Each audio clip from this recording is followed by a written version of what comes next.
Bonsoir à tous, merci d'être avec nous au Champ Libre ce soir.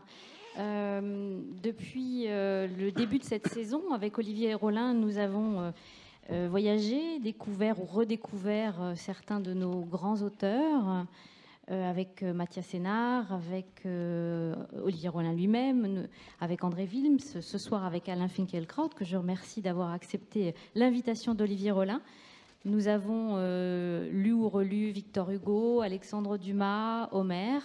Et ce soir, nous partons à la découverte ou à la redécouverte de Charles Péguy. Je vous demanderai de bien vouloir penser à éteindre vos téléphones portables. Et je vous souhaite une excellente soirée. Merci.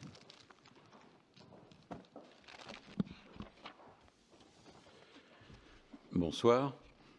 Je crois qu'il est inutile de présenter longuement Alain Finkielkraut. Ceux qui le lisent et l'écoutent savent qui il est. Ceux qui ne le lisent pas croient savoir aussi qui il est. Je dirais donc seulement quelques mots d'introduction.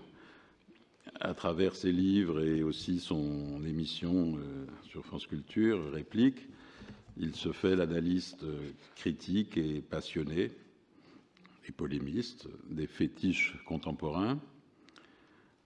C'est aussi un des rares intellectuels à porter à la littérature une attention constante, soutenue, et à y reconnaître un moyen privilégié de connaître et de penser le monde. En témoignent des livres comme Ce que peut la littérature ou Un cœur intelligent. Qu'on partage ou non ses convictions, et en ce qui me concerne, je vous confesse que j'en partage plusieurs. Qu'on partage ou non ses convictions, il me semble que l'inimitié que lui vouent beaucoup dans ce qu'il appellerait peut-être comme Péguy le parti intellectuel est la marque d'une intolérance et d'un refus de la controverse. Ce n'est pas, après tout, un impératif moral de croire au progrès éternel, pas plus qu'à la vie éternelle. Ce n'est pas un péché d'être historiquement mélancolique. Ce n'est pas un devoir d'aimer son époque. Ce n'est pas une forfaiture de nourrir sa pensée de Tocqueville, Hannah Arendt ou Lévinas, plutôt que de Marx, Bourdieu ou Badiou. Parmi ceux dont la pensée lui importe, il y a donc aussi Péguy, à la réhabilitation de qui il a consacré le Mai contemporain. Je dis réhabilitation parce que Péguy est aujourd'hui au mieux aux oubliettes quand on ne le jette pas dans ce qu'on appelait, il n'y a pas si longtemps, les poubelles de l'histoire. Je suppose, sans trop m'avancer, qu'il partage avec l'auteur de notre jeunesse le sentiment mélancolique, donc, de faire partie d'une arrière-garde, de faire partie des vaincus face au monde qui fait le malin, le monde de ceux qui font le malin, disait Péguy. Il va peut-être, je n'en sais rien, nous le dire maintenant. Je lui laisse en tout cas la parole et je le remercie vivement d'avoir accepté mon invitation à venir parler ici, dans la ville qui fut aussi celle du procès en appel du capitaine Dreyfus. Voilà. Merci beaucoup. Je cherche mes pages encore. Bien, merci beaucoup, Olivier Rollin, pour cette présentation. Merci d'être venu pour entendre parler de Charles Péguy. En 1978, paraissait chez Kalman Levy un recueil de textes de Gershom Scholem, un grand savant né en Allemagne, vivant en Israël, spécialiste de la Kabbale et de la mystique juive. Le livre avait pour titre « Fidélité et utopie ». Et c'était un recueil qui comportait une conférence donnée dans le cadre d'une assemblée plénière du Congrès juif mondial à Bruxelles en 1966 sur le thème « Juifs et Allemands ». Et, expliquait Gershom Scholem dans cette conférence, les Juifs allemands, au XIXe et dans les premières décennies du XXe siècle, ont rêvé de symbiose.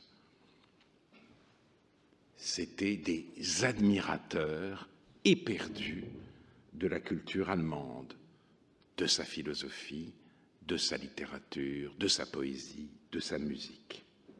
Mais, dit Scholem, cette idylle est restée unilatérale. Et il ne s'agit pas seulement de Hitler. Il ne parle pas à la lumière de l'apocalypse finale. Car voici ce qu'il dit, et c'est cette phrase que j'ai voulu relever pour commencer. On ne trouve rien dans la littérature allemande qui corresponde à ces pages inoubliables où Péguy, catholique et français, a dépeint l'anarchiste juif Bernard Lazare comme un véritable prophète d'Israël. Et cela à une époque où les Juifs eux-mêmes n'ont rien su faire de mieux que de traiter par le silence, un silence de mort, un de leurs plus grands hommes. C'est un Français qui, à ce moment-là, a considéré un Juif comme les Juifs eux-mêmes étaient incapables de le voir.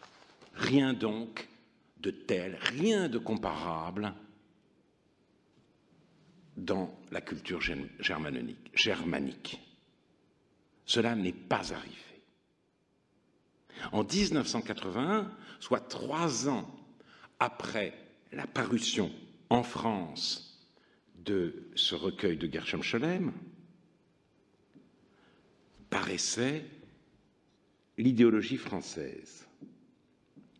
Et ce livre de Bernard-Henri Lévy, qui a eu un très grand retentissement et qu'il faut d'autant plus prendre au sérieux qu'en fait, il élaborait une thèse adoptée par ceux-là même qui n'ont pas de mots assez durs contre la personnalité médiatique de l'auteur, l'idéologie française donc, et dans ce livre, Bernard-Henri Lévy faisait de Péguy, à côté de Barrès, le fondateur du national-socialisme à la française.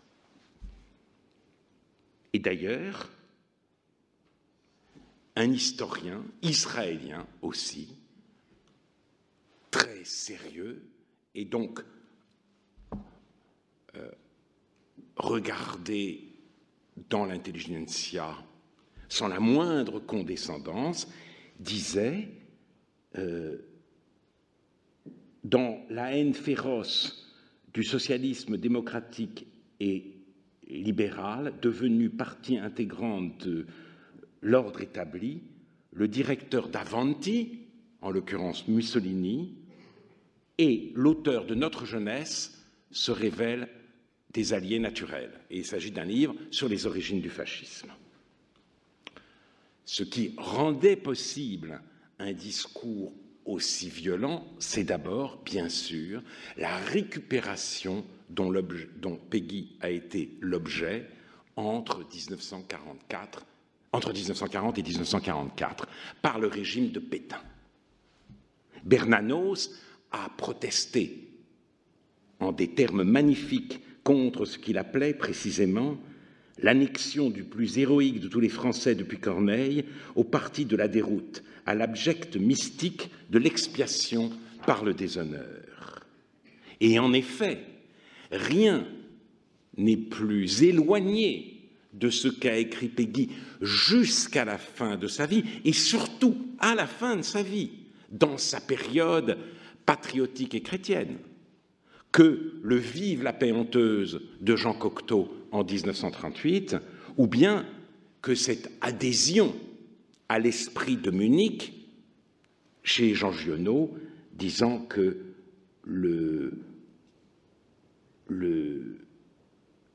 l'expression la plus belle, la plus honnête, la plus révolutionnaire, c'est précisément celle qui vient le 28 septembre 1938 à 10h du matin, « Il vaut mieux être vivant que mort ». Or, Péguy, c'est celui qui, dans l'Argent, écrit « Le soldat mesure la quantité de terre où parle une lignée, où règne des mœurs, un esprit, une âme. Le soldat mesure la quantité de terre où une âme peut respirer. Le soldat mesure la quantité de terre où un peuple ne meurt pas. »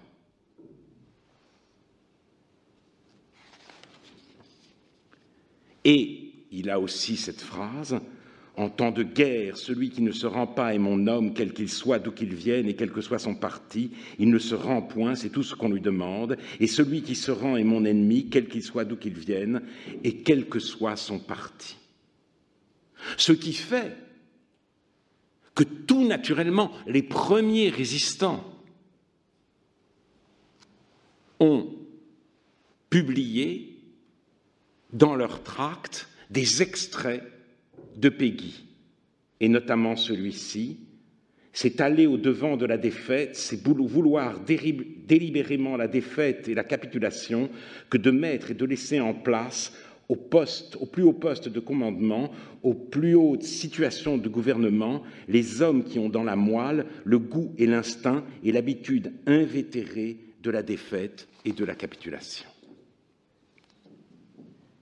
Donc, il y a un moment de ma vie, en effet, dans les années, à la fin des années 80 du XXe siècle, où je me suis dit, c'était un peu outrecuidant, c'était un peu fantasmatique, que j'avais une dette en tant que juif à l'égard de Péguy, que je devais en quelque sorte, mutatis mutandis bien sûr, lui rendre la monnaie de sa pièce. Faire pour lui, si tant est qu'il ait à un moment eu besoin de moi, ce qu'il avait fait pour Bernard Lazare. Et c'est dans cet esprit que j'ai entrepris l'étude de Péguy et que j'ai écrit, en tâtonnant, ce livre, Le Mécontemporain. Mais, bien sûr, je voulais éclairer les autres sur lui, lui rendre justice,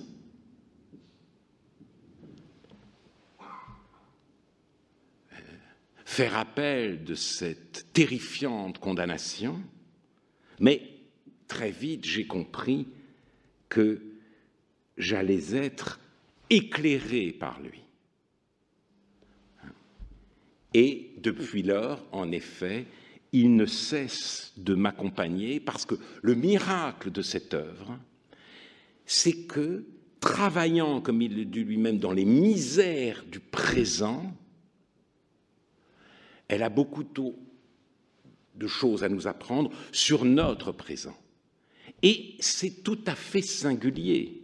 Certes, Péguy devient, dans la France actuelle, très difficile à enseigner, quand bien même on aurait vaincu les obstacles idéologiques à la lecture de Péguy, car c'est une œuvre située dans son contexte. Il y a très peu de livres de Péguy.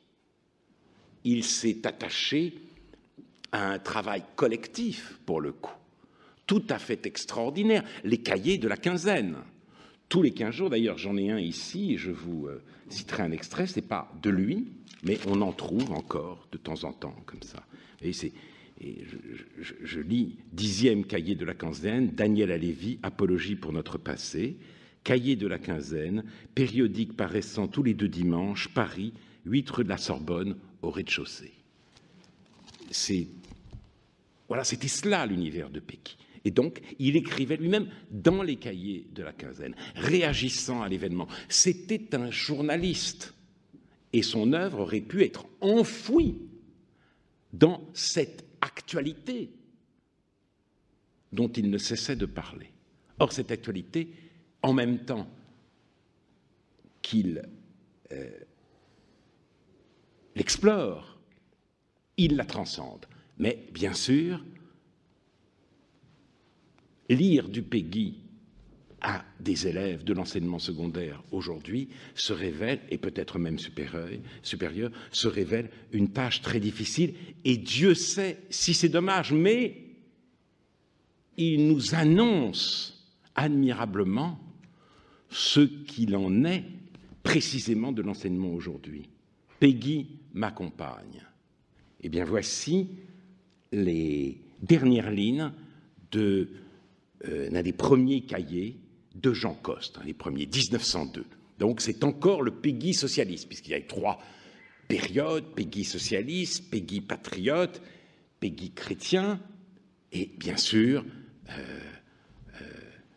ce qui fonde l'accusation portée contre lui, c'est que patriote et chrétien, il aurait abandonné les idéaux universalistes de sa jeunesse pour sombrer dans la crispation, pour choisir la crispation identitaire. C'est ce que Benda lui-même, son ami, appellera la trahison des clercs.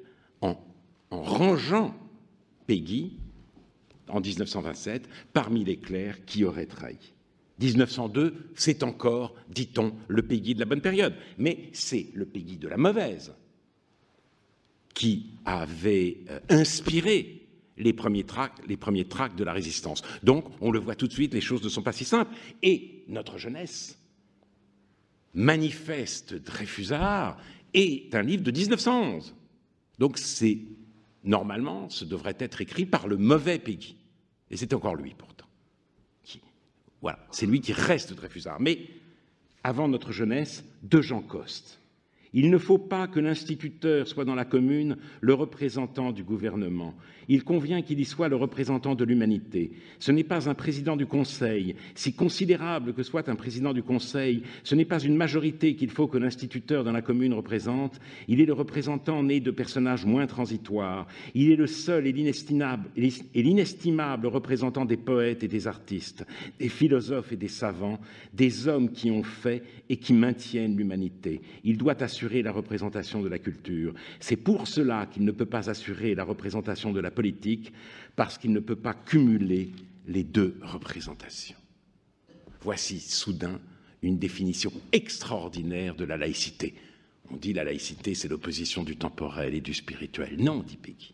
Le spirituel n'appartient pas tout entier à la religion. Il y a une vie de l'esprit laïque. C'est la culture. Et l'instituteur, il ne dit pas le professeur, il dit l'instituteur est le représentant de la culture. Et voici un passage de l'argent, ça c'est un cahier de 1913, et que je ne peux pas lire sans être saisi d'émotion. Il est dans une école primaire, Péguy. Il est fils d'une rempailleuse de chaises. Donc, il doit aller vers une école professionnelle. Et puis, tout d'un coup, on décide. Un directeur d'école avisé décide qu'il doit continuer ses études et qu'il doit faire du latin. Le fils de bourgeoisie qui entre en 6e comme il a des bonnes et du même mouvement ne peut pas se représenter ce point de croisement que pouvait être pour moi d'entrer ou ne pas entrer en 6e, et ce point d'invention d'y entrer. J'étais déjà parti, j'avais déjà dérapé sur l'autre voie, j'étais perdu quand M. Naudy, avec cet entêtement de fondateur, avec cette sorte de rude brutalité qui faisait vraiment de lui un patron et un maître, réussit à me ressaisir et à me renvoyer en 6e. Après mon certificat d'études, on m'avait naturellement placé, je veux dire qu'on m'avait mis à l'école primaire supérieure d'Orléans. M. Naudy me rattrapa, si je puis dire, par la peau du cou, et avec une bourse municipale me fit entrer en 6e à Pâques, dans l'excellente 6e de M. Guerrier. Il faut qu'il fasse du latin, avait-il dit. C'est la même forte parole qui aujourd'hui retentit victorieusement en France, de nouveau depuis quelques années. Ce que fut pour moi cette entrée dans cette 6e à Pâques, l'étonnement, la nouveauté devant Rosa Rosae, l'ouverture de tout un monde, tout autre, de tout un nouveau monde, voilà ce qu'il faudrait dire, mais voilà ce qui m'entraînerait dans des tendresses. Le latin comme un monde lointain et poétique précisément parce qu'il est lointain, exotique. La culture, non pas comme ce qui nous ressemble, mais comme ce qui nous dépayse et ce qui nous éloigne de nous-mêmes. On pense bien sûr, en lisant ce texte, aux pages magnifiques du Premier Homme, où Albert Camus rend hommage à M. Germain, qui a joué exactement pour lui le même rôle que M. Naudy pour Charles Péguy. On pense aussi, et j'en parlais avec, ou c'est plutôt Olivier Rollin qui m'en parlait dans le train tout à l'heure, à ce texte magnifique de Pierre Michon, où il dit son éblouissement à 9 ans quand il a entendu, lu par son instituteur, les premières lignes de Salammbô auxquelles il ne comprenait à peu près rien. Et on a l'impression que sa vocation littéraire s'est décidée là.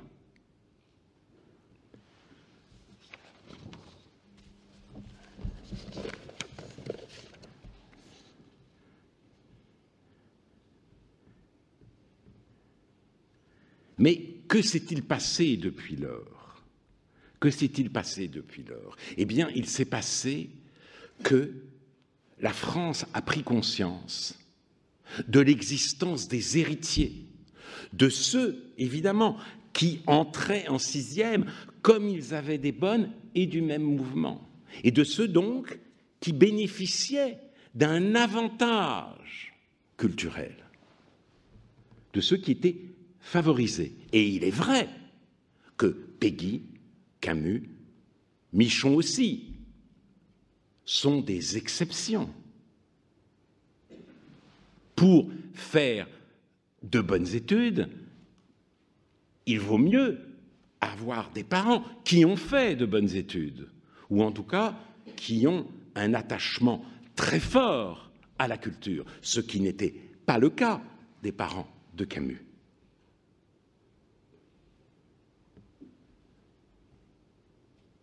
Donc, en effet, les enfants des familles culturellement favorisées ont un avantage sur les autres. D'où l'alternative. Va-t-on essayer, autant que faire se peut, et on ne peut jamais complètement, favoriser les défavorisés? Va-t-on défavoriser les favorisés? Et on a choisi, au nom de l'égalité et au nom aussi de la diversité, la deuxième solution. L'école s'est engagée dans cette voie-là, celle qui consiste à considérer les héritiers comme des suspects. Après tout, on dévoile le patrimoine économique, mais bientôt peut-être dévoilera-t-on ce que Bourdieu appelle le capital culturel. Et les élèves venus de familles bourgeoises, s'il en reste encore, vivant au milieu des livres, subiront une sorte de handicap, précisément pour que l'égalité règne.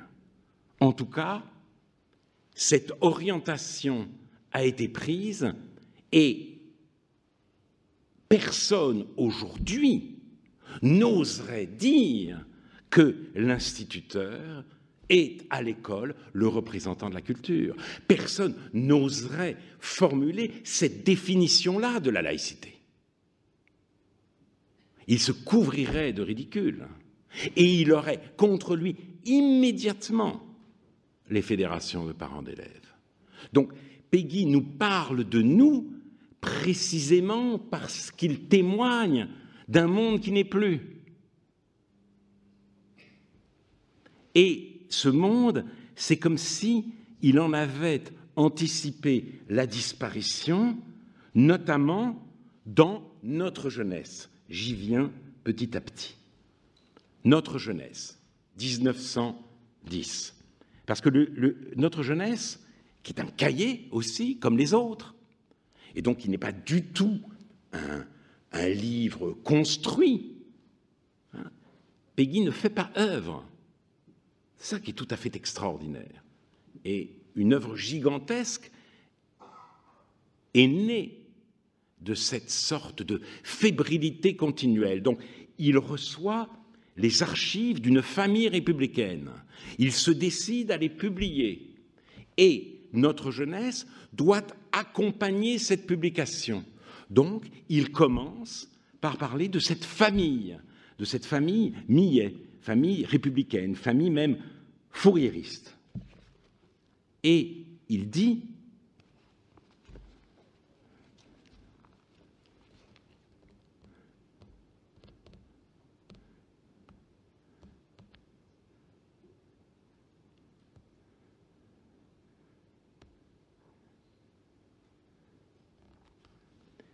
que l'enseignement secondaire donne un admirable exemple, fait un admirable effort pour maintenir, pour sauvegarder, pour défendre contre l'envahissement de la barbarie cette culture antique, cette culture classique dont il avait le dépôt, dont il garde et envers et contre tout la tradition. C'est un spectacle admirable que donnent tant de professeurs de l'enseignement secondaire, pauvres, petites gens, petits fonctionnaires, exposés à tout, sacrifiant tout, luttant contre tout, résistant à tout pour défendre leur classe, luttant contre tous les pouvoirs, les autorités temporelles, les puissances constituées, contre les familles, ses électeurs, contre l'opinion, contre le proviseur qui suit les familles, qui suit l'opinion, contre les parents des élèves, contre le proviseur, le censeur, l'inspecteur d'académie, le recteur de l'académie, l'inspecteur général, etc. Et Péguy continue un peu plus loin, par une indestructible probité, par une indestructible piété, par un invincible, un insurmontable attachement de race et de liberté à leur métier, à leur office, à leur ministère, à leur vieille vertu, à leur fonction sociale, à un vieux civisme classique et français, par un inébranlable attachement à la vieille culture, qui en effet était la vieille vertu, qui était tout un avec la vieille vertu, par une continuation, par une sorte d'héroïque attachement au vieux métier, au vieux pays, au vieux lycée. Pourquoi ? Pour tâcher d'en sauver un peu. C'est par eux, par un certain nombre de maîtres de l'enseignement secondaire, par un assez grand nombre, encore heureusement, que toute culture n'a point encore disparu de ce pays. Je citerai 150 professeurs de l'enseignement secondaire qui font tout ce qu'ils peuvent, et même plus, pour essayer seulement de sauvegarder un peu dans ce vieux pays, un peu de bon goût, un peu de tenue, un peu d'ancien goût, un peu des anciennes mœurs de l'esprit, un peu de ce vieil esprit de la liberté de l'esprit. Et je ne sais pas s'il y en a 150 aujourd'hui. Peut-être le chiffre devrait être, un siècle après, révisé à la baisse. Mais je citais tout à l'heure le livre de Gershom Scholem, « Fidélité et utopie ». Et ce livre, si on inverse les mots, les substantifs, résume toute la trajectoire de Péguy quand on y réfléchit. Péguy a commencé par l'utopie. La cité harmonieuse, l'universalisme, l'idée qu'il fallait en quelque sorte accomplir l'humanité. Et peu à peu, il est devenu un homme de fidélité. Pour parler la langue d'un grand philosophe du XXe siècle, Hans Jonas, il a délaissé, c'est ça son crime, le principe espérance pour le principe responsabilité, l'espoir de l'accomplissement final pour le sentiment de la grande précarité de l'héritage. Voilà. Et beaucoup de gens, aujourd'hui, lui reprochent cette trajectoire, le calomnient parce qu'il est passé de l'utopie à la fidélité. Mais il est difficile, précisément quand on lit ces textes sur la littérature et quand on voit ce qu'il en est aujourd'hui, de ne pas partager avec Péguy ce sens de la fragilité des choses et donc, s'il en est encore temps, cette exigence de fidélité. Notre jeunesse, donc, car après cette introduction vient le cœur du livre. Nous sommes en 1910. Péguy a publié un autre cahier, Le mystère de la charité de Jeanne d'Arc. Et ce livre, ce cahier, rencontre un écho extraordinaire dans les milieux qu'on dirait aujourd'hui de droite. Et la France vit une situation éminemment paradoxale. L'affaire Dreyfus est terminée. Les Dreyfusards ont gagné. Dreyfus a été gracié. Mais ce sont, en France, à ce moment-là, les anti-Dreyfusards qui tiennent le haut du pavé.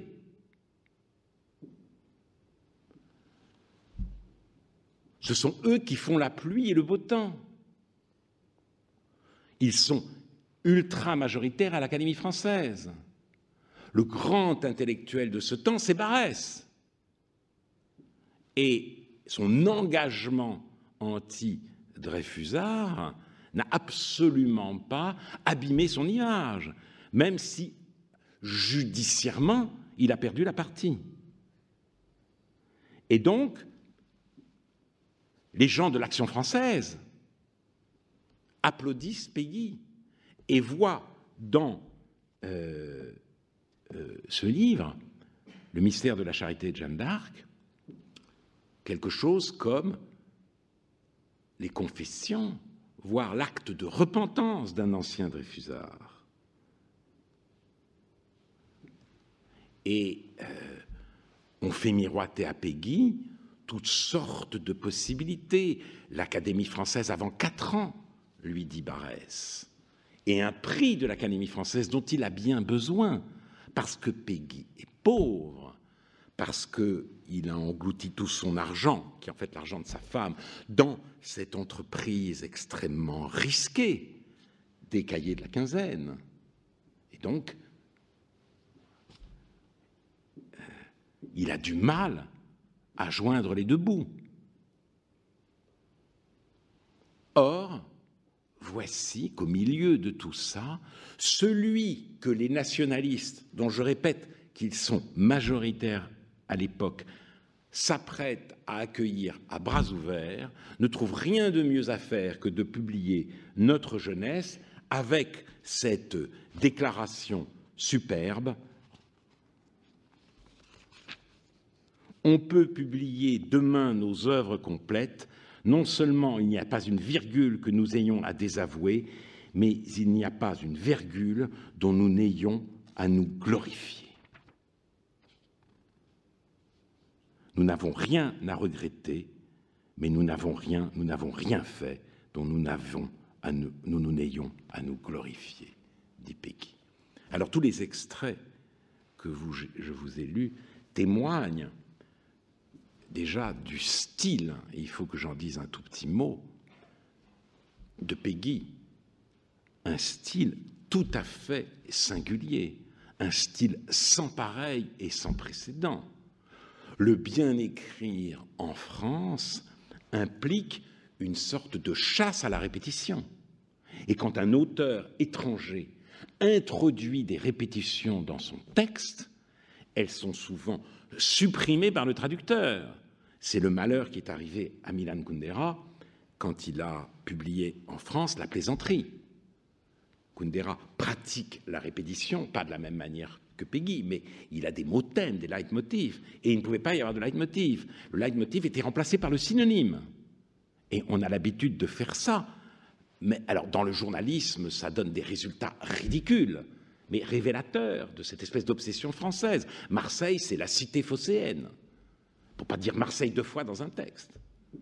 Et on pourrait citer de multiples exemples de périphrases. Alors, les écrivains s'en tirent un peu mieux, mais les écrivains vivent aussi avec cette hantise. Et Péguy fait l'inverse. Péguy, et d'ailleurs le mot qui vient aux auteurs, même à ceux qui l'aiment, comme je citerai par exemple André Suarez ou André Gide qui a été émerveillé à la lecture du mystère de la charité de Jeanne d'Arc, eh bien, l'un et l'autre disent que le mot qui leur vient, c'est le mot de litanie. Le style de Péguy est semblable à celui des très anciennes litanies. Et dans son commentaire de Le mystère de la charité de Jeanne d'Arc, Gide a cette expression très, très belle. Voilà, il fait parler Péguy et il dit « Mot, je ne vous laisserai pas, même mot, et je ne vous tiendrai pas quitte tant que vous aurez encore quelque chose à dire. » Personne n'a écrit comme ça avant lui, et on aurait tort de se risquer à écrire comme ça après lui parce qu'on n'y arrive pas. C'est impossible. Et ça fait vraiment de lui un poète tout à fait singulier de la langue française, jusque et y compris dans ses œuvres en prose. Donc, nous n'avons rien à regretter. Revenons maintenant au contenu de ce texte. Nous n'avons rien à regretter. Donc, voilà. J'ai évolué, a dit Péguy ailleurs, mais cette évolution n'est pas une conversion, c'est un développement. Et pourquoi, dit-il, nous n'avons rien à regretter? Nous fûmes des héros. Il répond à précisément cette apologie pour notre passé de Daniel Halévy. Daniel Halévy est, comme Péguy, un Dreyfusard de la première heure. Et puis, en 1910, il s'interroge. Et il a une sorte d'ambivalence vis-à-vis de son dreyfusisme ancien. Enfin, en même temps, il y a dans ce livre un passage absolument magnifique. Et là encore, il est entré en résonance. Il y a toujours des résonances chez Péguy. Il est entré en résonance pour moi avec l'actualité. Et donc, il m'a révélé ce qu'était l'essence du dreyfusisme. Daniel Halévy parle du jour, fameux jour de 1894, où Dreyfus a subi la dégradation. Ce fut une parade dans la cour d'honneur de l'école militaire. La foule était derrière la grille. Et que se passe-t-il ce soir-là? Zola, raconte Daniel Halévy, dîne avec Léon Daudet, le fils d'Alphonse, membre éminent de l'Action française, remarquable polémiste au demeurant. Et le jeune Léon Daudet est donc dîne avec Zola, et il est tout plein de ce qu'il a vu. Et donc, il lui raconte la scène, la parade, la fête, la véritable fête de la haine, la foule derrière la grille qui crie « À mort, Judas, traître !» Dreyfus livide. Et la verve de Léon Daudet est féroce. Et Zola rentre de la campagne. Donc Zola débarque. Et c'est ça qui est extraordinaire. Il croit alors, comme tout le monde, Dreyfus coupable. Pourquoi le Conseil de guerre aurait-il choisi un innocent? La France est menacée, il y a peut-être des espions. Dans l'état-major français, l'espion a été démasqué. Il n'y a aucune raison de se méfier, Zola. Mais ce qui est extraordinaire, il n'aime pas, je cite Daniel Halévy, il n'aime pas la scène qui lui était contée, il n'aima pas la scène qui lui était contée, moins encore l'enthousiasme mauvais du conteur. Il le dit, que cette émeute contre un condamné était sans dignité, que la foule devait être écartée des exécutions, des procédures de justice. Et ajoute Daniel Halévy que sa présence malsaine autorisait les doutes. Et là, oui, j'ai compris l'essence du dreyfusisme. Le dreyfusisme, ce n'est pas simplement de défendre un innocent, c'est de ne pas se joindre à la foule déchaînée contre celui que tout désigne comme le coupable. Car cette scène a tout déclenché chez Zola. Et donc, on peut remercier, enfin moi je remercie en tout cas Daniel Halévy de raconter une scène aussi forte dans l'apologie pour notre passé. Mais il n'y a pas que cette anecdote. Il y a une sorte de tristesse chez Daniel Halévy qui l'exprime parce que il trouve finalement que il y avait une sorte de légèreté chez les dreyfusistes. Ils étaient en quelque sorte imbus de leur cause et ils ne se posaient aucune question. Il n'y avait pas assez de gravité chez eux. Nous n'avons pas approuvé le détail des destructions, certes, car, dit-il, oui, c'est ça. Les plus antiques institutions s'étaient brisées sous nos coups, tous les partis discrédités et quelques centaines de militants volontaires, unis presque sans chef, triomphaient sur ces ruines. La foi des prophètes les saisit. Une telle émotion ne va pas sans suites ineffaçables. Courte ou longue, il n'importe, c'est une croyance et donc un absolu, il suffit qu'elle ait existé. Nous n'avons pas approuvé le détail des destructions, soit, mais à la minute où l'attaque fut commencée, l'élan donné, nous avons apporté le concours de notre joie, signe d'un consentement intime. Et il dit, voici telles institutions, cette armée, cette église, avec toute leur tare, pourtant elles existent. Si peu de choses existent, et parce qu'elles existent, elles sont vénérables. Et il se reproche, en tant que dreyfusiste, cela de ne pas l'avoir vu. Donc, de s'être laissé emporter par ce que Max Weber, quelques années plus tard, appellera la morale de conviction. C'est-à-dire une morale qui défend ses valeurs, ses idéaux, sans aucun souci des conséquences.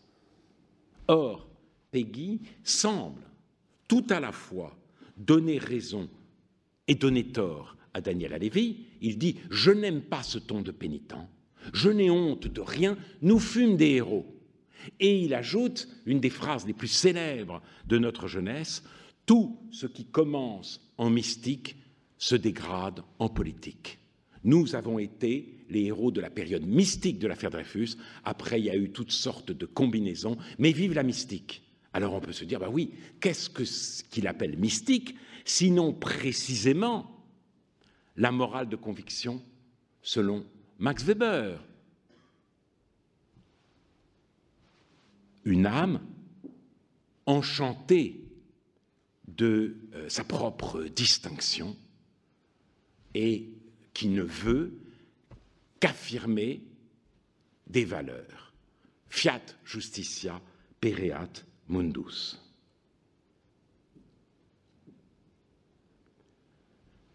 Mais les choses ne sont jamais aussi simples avec Péguy, car cette opposition entre mystique et politique ne recoupe qu'en apparence l'opposition entre morale de conviction et morale de responsabilité. Peggy n'est pas ce que Hegel, avant Max Weber, appellerait une belle âme. D'ailleurs, dans son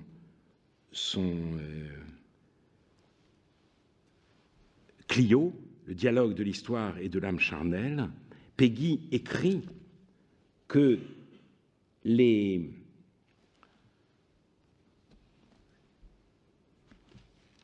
faudrait que je retrouve là, évidemment, j'ai un petit ennui. Bon. Attendez, excusez-moi. J'ai trop de livres. Je devrais avoir un écran, ça serait plus simple. Enfin, bon. Oui.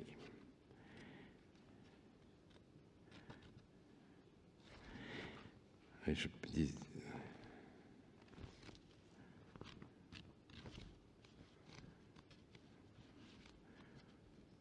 Non, voilà, il me manquera quelque chose. Eh bien, tant pis. Je me le reprocherai. Peggy écrit rappelle que le Christ n'a pas été un ange, il a été un saint, le premier des saints. Et donc, les curés qui se désintéressent du monde, commettent une faute de mystique. Ils choisissent l'angélisme au lieu de choisir de réfléchir au sens de l'incarnation et d'agir en conséquence. Et dans le même texte, il y a cet extraordinaire développement sur le père de famille. Peggy a le culot, l'aplomb extraordinaire de dire que le père de famille est l'aventurier du monde moderne. Il n'y a qu'un aventurier au monde, et cela se voit très notamment dans le monde moderne, c'est le père de famille. Pourquoi ? Parce que lui seul a des otages. La femme, l'enfant et la maladie et la mort peuvent le frapper dans tous ses membres. Il souffre d'autres, dit Peggy. Par cette famille, par sa race, par sa descendance, par ses enfants, il est engagé de toutes parts dans la cité future, dans le développement ultérieur, dans tout le temporel événement de la cité. Il joue la race, il joue le peuple, il joue la société, il met la société, il joue toute la cité, présent, passé, avenir. Il n'est point engagé seulement dans la cité présente, il est de toutes parts engagé dans l'avenir du monde, et ainsi dans tout le passé, dans la mémoire, dans toute l'histoire. Parce qu'il souffre d'autres. Il n'est pas tout seul. Donc, on a l'impression qu'en fait, pour Peggy, la mystique, c'est ce moment, et là, j'utilise la pensée de Lévinas, où le pour soi, l'égoïsme de la persévérance dans l'être, se renverse en pour autrui, voire en pour le monde. L'homme n'est pas simplement pour lui-même. Voilà ce qu'il entend par mystique. Et voilà ce qu'était pour lui l'affaire Dreyfus. Et ce qu'il dit du père de famille, eh bien, il le dit aussi de ce célibataire qu'était Bernard Lazare. Et en effet, notre jeunesse comporte un portrait magnifique du héros de l'affaire Dreyfus. Et si nous savons que Bernard Lazare a été le héros de l'affaire Dreyfus, c'est grâce à Peggy. Des livres ont été écrits sur lui depuis.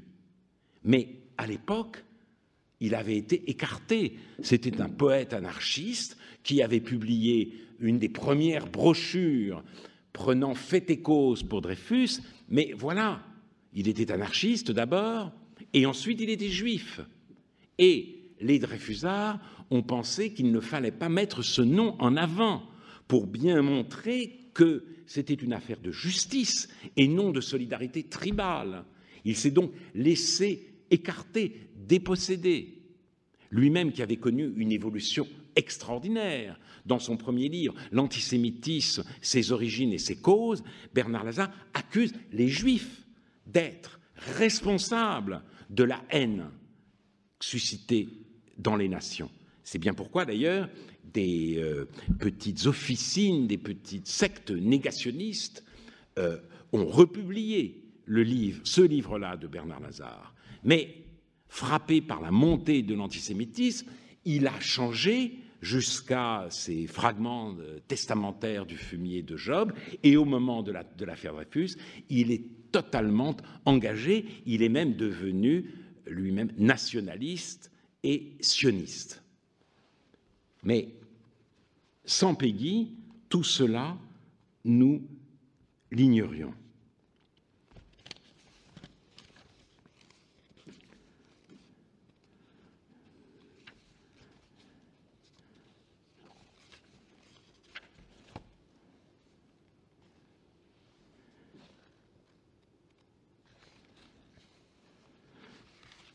Je vois encore sur moi son regard de myope, si intelligent et ensemble si bon, d'une si invincible, si intelligente, si éclairée, si éclairante, si lumineuse douceur, d'une si inlassable, si renseignée, si éclairée, si désabusée, si incurable bonté. Parce qu'un homme porte un binocle bien planté sur un nez, gras, barrant, vitrant, deux bons gros yeux de myope, le moderne ne sait pas reconnaître, il ne sait pas voir le regard, le feu allumé il y a 50 siècles. Mais moi, je l'ai approché. Seul j'ai vécu dans son intimité et dans sa confidence. Il fallait écouter, il fallait voir cet homme qui naturellement se croyait un moderne. Et cet homme qui se croyait un moderne était, dit Péguy, un prophète. Et là-dessous et là-dedans, un cœur qui battait à tous les échos du monde, un homme qui sautait sur un journal et qui, sur les 4 pages, sur les 6, 8, sur les 12 pages, d'un seul regard, comme la foudre, saisissait une ligne, et dans cette ligne, il y avait le mot juif, un être qui rougissait, pâlissait, un vieux journaliste, un routier du journalisme, qui blêmissait sur un écho qu'il trouvait dans ce journal, sur un morceau d'article, sur un filet, sur une dépêche, et dans cet écho, dans ce journal, dans ce morceau d'article, dans ce filet, dans cette dépêche, il y avait le mot juif, un cœur qui saignait dans tous les ghettos du monde, et peut-être encore plus dans les ghettos rompus, dans les ghettos diffus comme Paris, que dans les ghettos conclus, dans les ghettos forclus, un cœur qui saignait en Roumanie, en Turquie, en Russie, en Algérie, en Amérique et en Hongrie, partout où le juif est persécuté, c'est-à-dire en un certain sens, partout. Un cœur qui saignait en Orient et en Occident, dans l'islam et en chrétienté, un cœur qui saignait en Judée même, et un homme en même temps qui plaisantait les sionistes. Ainsi est le juif un tremblement de colère, et c'était pour quelque injure subie dans la vallée du Dniepr. Un tremblement, une vibration perpétuelle, tout ce qu'il faut pour mourir à 40 ans. Pas un muscle, pas un nerf qui ne fût tendu pour une mission secrète, perpétuellement vibré pour la mission. Jamais homme ne se tint à ce point chef de sa race, de son peuple, responsable pour sa race et pour son peuple. Et le charbon ardent sur la lèvre prophète. Et là, c'est tout à fait extraordinaire. Donc, en Bernard Lazare, Péguy voit un prophète. Et Gershom Scholem, souvenez-vous-en, disait, il a reconnu, Péguy a reconnu en Bernard Lazare un prophète, ce que les autres juifs n'avaient pas su faire. Et ça aussi, c'est le coup de génie de Péguy. Tout ce qui est mystique finit en politique. Il y a une politique juive, dit-il. Et elle est comme toutes les politiques. Elle est surtout occupée à étouffer, à dévorer, à supprimer sa propre mystique, la mystique dont elle est issue. Et voilà la phrase absolument géniale. Loin donc qu'il faille considérer l'affaire Dreyfus comme une combinaison politique, un agencement, comme une opération de la politique juive, il faut au contraire la considérer comme une opération, comme une œuvre, comme une explosion de la mystique juive. Et la politique juive, c'était pas faire de bruit, pas faire d'histoire. Et donc s'il faut sacrifier un homme à la survie du peuple, on le sacrifie. Mais voilà. On a trop souffert de tous les côtés. Alors, le peuple d'Israël est comme tous les peuples, il ne demande qu'à ne pas entrer dans un temps extraordinaire. Et au fond, Israël a fourni des prophètes innombrables, plus que cela, elle est elle-même prophète, elle est en elle-même la race prophétique, tout entière en un seul corps, un seul prophète, mais enfin elle ne demande que ceci, c'est de ne pas donner matière aux prophètes à s'exercer. Ils ont peur des coups, ils en ont tant reçu. Et donc, il s'agissait d'acheter la paix par un silence prudent. C'est en Israël que la famille Dreyfus, que l'affaire Dreyfus naissante, que le dreyfusisme naissant rencontra d'abord les plus vives résistances. La sagesse est aussi une vertu d'Israël. S'il y a les prophètes, il y a l'ecclésiaste. Beaucoup disaient « à quoi bon ?» La méconnaissance des prophètes par Israël et pourtant la conduite d'Israël par les prophètes, c'est toute l'histoire d'Israël. Voilà. Donc, que disaient les antisémites ? L'affaire Dreyfus est conduite par le syndicat juif. C'est la politique juive qui veut affaiblir la France. Que répond Péguy ? C'est le contraire. La politique juive, c'est on a reçu des coups, on ne fait pas de bruit, et s'il faut sacrifier quelqu'un, on le sacrifie, ce n'est pas un problème. Mais que disaient les Dreyfusards ? Bien, les Dreyfusards disaient « nous défendons Dreyfus au nom de l'idéal des Lumières ». Et pour eux, le judaïsme n'existait plus, comme d'ailleurs pour la plupart des juifs assimilés, car ils avaient vu dans la Révolution française, et ça a été dit tout au long du XIXe siècle, la seconde loi du Sinaï, une sortie d'Égypte. Donc, la France, en quelque sorte, la France des Lumières et de la Révolution, avait pris la relève. C'était une Aufhebung, pour parler comme Hegel, conservation et dépassement du judaïsme. Le judaïsme, en tant que tel, avait accompli sa mission et devait être prêt à se dissoudre dans la catholicité des Lumières. Et Péguy, si vous voulez, bouleverse complètement ce paysage intellectuel. D'un côté, il répond à la droite, non, vous n'avez rien compris. L'affaire Dreyfus n'est pas combinée par la politique juive, c'était d'étouffer l'affaire, et il répond à ceux qui raisonnent dans les termes progressistes des Lumières, il y a une mystique juive. Il se défait de la conception dominante de l'histoire. L'être au monde juif existe encore. L'humanité n'est pas faite simplement d'évolution, c'est une conversation.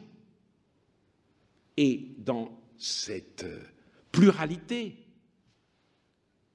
le judaïsme a toute sa place. Et il peut donc dire que Bernard Lazare était, sans le savoir, un prophète d'Israël. Il se délivre, si vous voulez, d'une conception historiciste du temps, ce qui est tout à fait remarquable. Donc, il n'est ni d'un côté ni de l'autre. Il critique très intelligemment le principal argument des anti-Dreyfusards sans reprendre à son compte le progressisme qui entraîne les Dreyfusards dans leur marche en avant. Et j'en aurai terminé, je ne veux pas être trop long, il parle de plusieurs mystiques et notamment de la mystique française. La mystique juive a été à l'œuvre, dit Péguy, mais aussi la mystique française. Et il dit, le véritable affrontement s'est fait entre ceux qui, justement, considéraient que les institutions sont vénérables par qu'elles existent et qui voulaient, dit Péguy, faire le salut temporel de la France. Ceux-là étaient très inquiets de voir des institutions aussi vénérables et aussi importantes que l'armée et la justice ébranlées par un scandale aussi monumental. Donc, il défendait, il se plaçait dans la perspective du salut temporel de la France. Et lui, disait-il, et les autres se plaçaient dans la perspective de son salut éternel. Il ne voulait pas que la France se mette en état de péché mortel. Et c'est très intéressant, parce que cela veut dire que la mystique, c'est le souci du monde, mais qu'il y a dans le monde aussi une dimension de transcendance. Choisir le monde, ce n'est pas faire le choix de l'immanence, c'est, pour reprendre un terme très cher à Péguy, faire le choix de l'incarnation. Il faut que les valeurs s'incarnent. C'est l'idée qu'il a de la France, et c'est là qu'il y a cette phrase absolument magnifique pour expliquer son dreyfusisme et le sens que revêtait ce combat. Plus nous avons de passé derrière nous, plus justement il nous faut le défendre ainsi, le garder pur. Je rendrai mon sang pur comme je l'ai reçu. C'était la règle et l'honneur et la poussée cornélienne, la vieille poussée cornélienne. C'était la règle et l'honneur et la poussée chrétienne. Une seule tâche entache toute une famille. Elle entache aussi tout un peuple. Un seul point marque l'honneur de toute une famille. Un seul point marque aussi l'honneur de tout un peuple. Un peuple ne peut pas rester sur une injure subie, exercée, sur un crime aussi solennellement, aussi définitivement endossé. L'honneur d'un peuple est d'un seul tenant. Voilà. Responsabilité, encore, je le disais, il passe du principe espérance au principe responsabilité. Il est donc responsable des siens et responsable devant eux. Et c'est cette responsabilité qui a fait de lui le Dreyfusard qu'il est resté toute sa vie. Et cela met Péguy en porte-à-faux avec ce que nous croyons être aujourd'hui la vérité du dreyfusisme. Jean-Denis Bredin, dans son livre, admirable, définitif sur l'affaire, dit ceci, que cette affaire trace une ligne de partage entre deux camps, deux morales, deux systèmes de pensée, deux France peut-être. D'un côté, ceux qui, selon le mot de Jaurès, font de l'individu humain la mesure de toute chose, de la patrie, de la famille, de la propriété, de l'humanité, de Dieu, et de l'autre, ceux qui posent et servent les valeurs supérieures à l'individu, Dieu, la patrie, l'État, l'armée et le parti. Ceux qui se battent pour la justice, idéal indéfinissable de liberté, de vérité et de générosité, et ceux qui se battent pour les préjugés au sens étymologique, ordre établi, organisation consacrée, chose jugée, ceux qui regardent vers l'antique cimetière et ceux qui rêvent de franchir les murs, ceux que retient la mémoire et ceux qu'emporte la sympathie. Mais Péguy est un homme de mémoire. Péguy regarde aussi vers les antiques cimetières. Et donc, ce fut cela, son dreyfusisme. Et, en effet, peut-être faut-il aussi ce rapport de responsabilité du passé et responsabilité devant le passé pour trouver la ressource d'agir et de faire ce qu'il faut au bon moment. Il y a un mot que j'ai prononcé, que j'ai lu à plusieurs reprises et qui vous a peut-être fait sursauter, que Péguy emploie en toute innocence, c'est le mot de race. Parce que, à ce moment-là, la mainmise du racisme sur la race ne s'est pas encore tout à fait opérée. La race, c'est une communauté des morts et des vivants. C'est cela qu'on appelle la race encore. Depuis, on n'ose plus utiliser ce terme. Le racisme s'en est emparé et aujourd'hui, on lui en fait cadeau. On lui en fait cadeau. Peut-être était-ce inévitable. Mais pour finir, je voudrais vous lire un passage de ce livre extraordinaire de Sebastian Haffner, Histoire d'un Allemand. Ses souvenirs de 1914 à 1933. Il s'interroge sur l'effondrement de l'Allemagne. Et il dit ceci. Pour comprendre cet effondrement, la seule chose qui subsiste, l'Allemagne hitlérienne, c'est l'absence totale de ce qu'on nomme chez un peuple comme chez un individu de la race, à savoir un noyau dur que les pressions et les tiraillements extérieurs ne parviennent pas à ébranler, une forme de noble fermeté, une réserve de fierté, de force d'âme, d'assurance, de dignité, cachée au plus intime de l'être et que l'on ne peut précisément mobiliser qu'à l'heure de l'épreuve.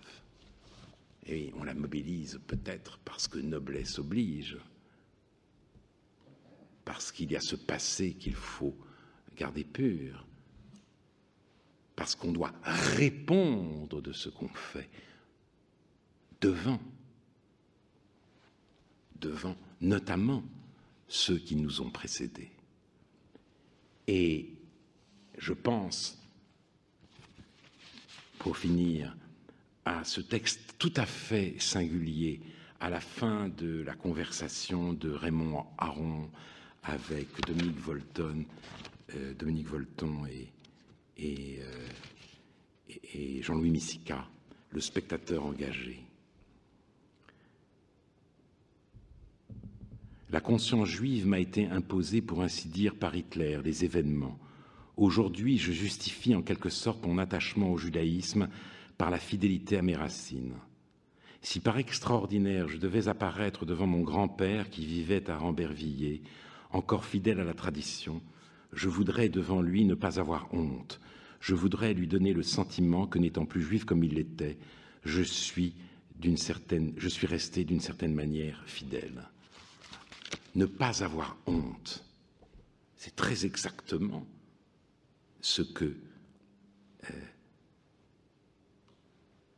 Haffner entend quand il parle de race et Péguy quand il dit « Je rendrai mon sang pur comme je l'ai reçu, l'honneur d'un peuple et d'un seul tenant. » Et ce qui est tout à fait extraordinaire aujourd'hui,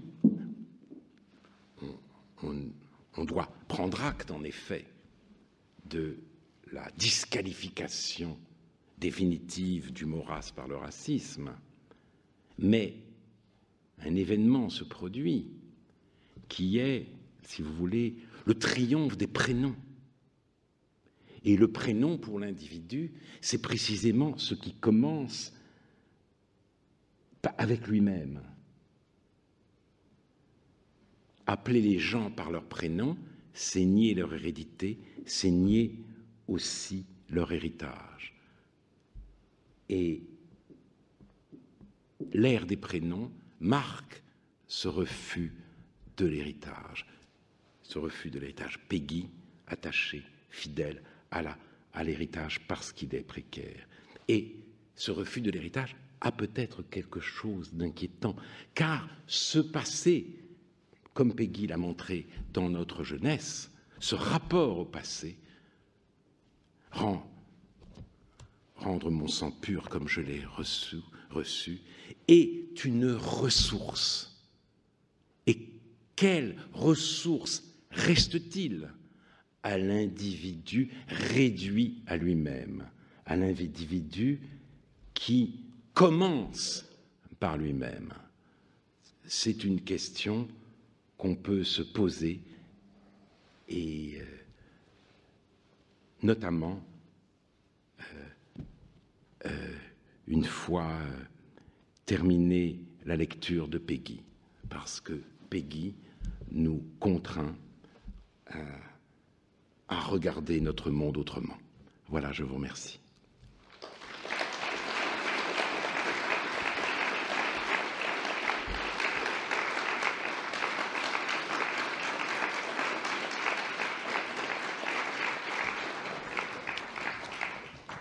Merci beaucoup Alain Finkielkraut. Nous pouvons nous retrouver quelques instants auprès du stand de la librairie Le Fayère avec Alain Finkielkraut si vous le souhaitez. Voilà, je vous souhaite une bonne soirée. Merci.